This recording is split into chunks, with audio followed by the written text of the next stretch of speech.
అత్తలో అమ్మని చూసుకోవాలంటే అసలు ఎలా, కోడల్లో కూతురులాగా చూసుకోవాలంటే ఎలా? It is basic communication and basic thought process అండి.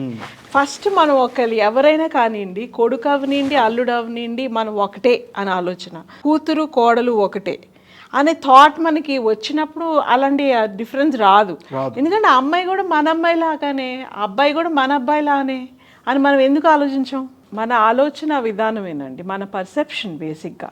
మనం ఎందుకంటే వేరుగా చూడాలి అని ఎందుకు అనుకుంటాం? మనం యాక్సెప్ట్ చేసామనుకోండి ఆ వ్యక్తిని, వాళ్ళకి ఒక మంచి ఫీల్ని ఇచ్చామనుకోండి, వాళ్ళు కూడా ఇస్తారు వెనక్కి. అవును. కానీ మనం ఆ ప్రయత్నం చేయము. ఇది ఎందుకు, ఇదేదో డామినేటింగ్గా ఉండాలి అనే థాట్ ప్రాసెస్ ఏదైతే ఉందో అదే తప్పు. అంతే కదా. అది ఎక్కడి నుంచి వచ్చిందో తెలియదండి, దాని రూట్స్ ఎక్కడ ఉన్నాయో తెలియదు. కానీ ఇప్పుడు ఎడ్యుకేట్ దాని రూట్స్ అంటే మేల్ డామినేటెడ్ సొసైటీ వల్ల ఇలా తయారయ్యారా?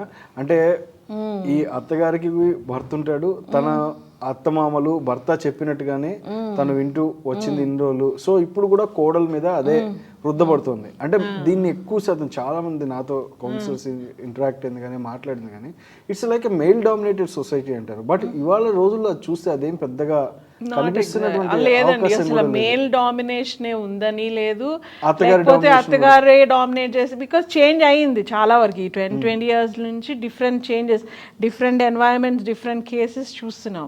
కాకపోతే ఏం లేదండి, మెయిన్ ఇతరులకి స్పేస్ ఇవ్వడము, ఇతర మనిషిని కూడా తన వ్యక్తిత్వాన్ని కూడా గౌరవించటం, లేకపోతే దానికి కూడా ప్రాధాన్యత ఇవ్వటం. సో దెన్ కంఫర్ట్ ఉంటుంది కదండి. ఎప్పుడైనా ఇప్పుడు మీరు ఇప్పుడు ఆ అమ్మాయి అన్నట్టు నాకు ఎప్పుడూ ఆ ట్యూటరింగ్ పాయింట్ అయిపోయింది అన్నట్టు చెప్పకుండా, ఇప్పుడు వీళ్ళకి తెలిసినవి కొన్ని, వీళ్ళకి తెలవనివి కొన్ని, ఆ అమ్మాయి బెటర్గా ఉండుండొచ్చు. ఫస్ట్ వాటిని అప్రిషియేట్ చేయండి.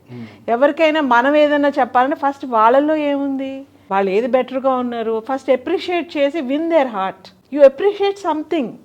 వాళ్ళని గెలుచుకోండి. గెలుచుకున్నాక మీరు ఏదన్నా చెప్పండి. మీరు ఫస్టే ఇది ఒక క్లాస్కి వచ్చినట్టుగా అన్ని విషయాలు నీకు ఏమీ తెలీదు అన్న ఫీలింగ్లో ఆమెను ఆత్మన్యూన్యతలోకి నెట్టకుండా